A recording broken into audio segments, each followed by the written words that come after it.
Un grande classico, solitamente il piatto della domenica, quello che tutti mangiano molto volentieri. Pollo al forno con patate e altri ingredienti che rimandano ai tipici sapori mediterranei, pomodorini, cipolle e tante erbe aromatiche per un piatto così profumato che resistergli è impossibile. Oggi ho scelto di usare sia le cosce che le sovracosce. Eccole qui, ho già controllato e tolto eventuali piumette. Quindi metto tutto all'interno di una ciotola. Aggiungo sale, pepe nero macinato, un po' di aromi per arrosto che hanno un bel mix di erbe aromatiche e le punte più tenere del rosmarino fresco.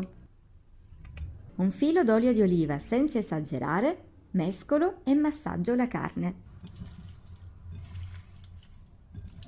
La lascio riposare così per almeno un'ora e nel frattempo posso dedicarmi agli altri ingredienti. Pelo le patate e le taglio a spicchi. Le sciacquo per togliere un po' di amido e poi devono essere asciugate bene, quindi utilizzo un canovaccio pulito e tampono con cura. Le sposto direttamente in una teglia foderata con carta forno. Aggiungo le cipolle che taglio a rondelle spesse circa 1,5 cm. Sto usando quelle rosse ma vanno bene anche dorate. Pomodorini. Utilizzo i datterini perché sono dolcissimi e li taglio semplicemente a metà. Ancora una volta aggiusto di sale, pepe nero e aromi per arrosto. Metto anche dell'altro rosmarino, un filo d'olio e mescolo. È il momento di fare spazio al pollo. Lo sistemo con la pelle rivolta verso il basso. E adesso questa bellissima teglia va in cottura.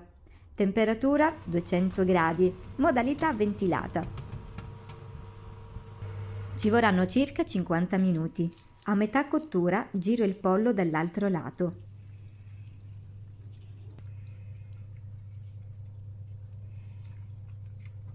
Sulla pellicina mi piace cospargere un pizzico di paprika.